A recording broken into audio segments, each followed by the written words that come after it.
Hello, fifth graders. Welcome back to geometry.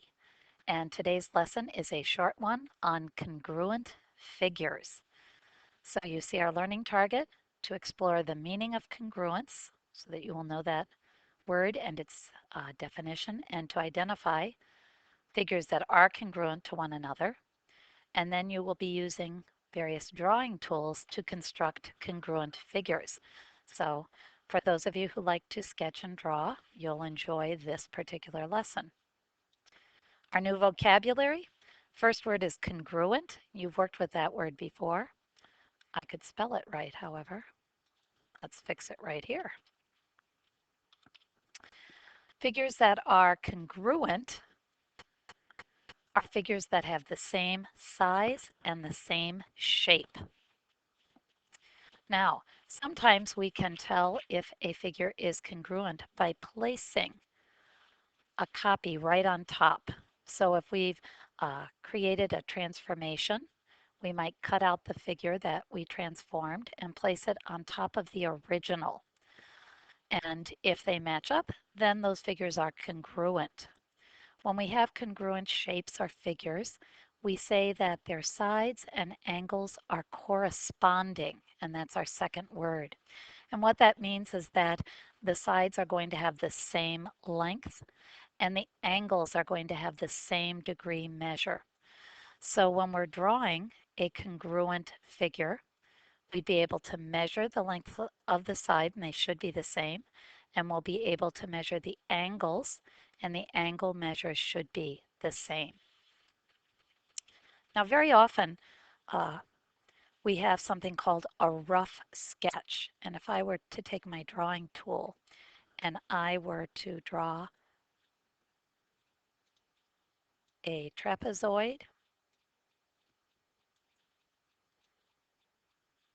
and then I labeled it. You can see it's a sketch, but I labeled it and said this side is 10 centimeters and this side is 5 centimeters and this side is 5 centimeters.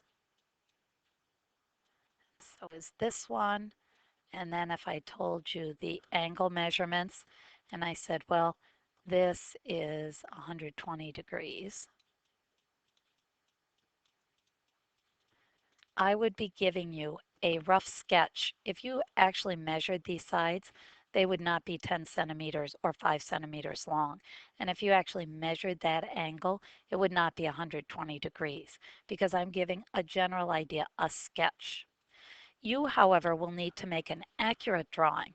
So if you were going to make an accurate drawing of this sketch, you would need to have a straight edge or ruler, and you'd make that first line, and it actually would be 10 centimeters in length. And you'd measure an angle that was actually 120 degrees with your protractor. So in your math journal, you're going to be doing some construction of shapes. You'll be constructing a triangle, and you'll be constructing part of a cone, and you'll be constructing what I think they call as a bird feeder. And you'll see the rough sketch of that bird feeder. The diagram that you see in your math journal, you should not try to measure the angles or the line segments. You only work from the written measurements. So if I were going to make an accurate drawing again of this, I'd know that my angle had to measure 120 degrees, and I'd actually use a protractor to do that. And I'd use my ruler to actually make lines that were 10 and 5 centimeters in length. So you'll be challenged to do that in your math journal. And it tells you that right here. You'll be constructing congruent figures and you'll use a variety of tools. You may use your protractor, a straight edge is a ruler. You can use a compass if it's needed, or your template. And again, you will not be tracing the figure. You won't put a piece of tracing paper or white paper over it and then produce it. You'll be using drawing tools, math tools, to make your congruent shape. The very last slide is a little quiz or question. So look at the problem, multiple choice, be ready to state the answer.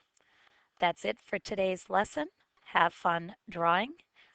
looking for precision and accuracy.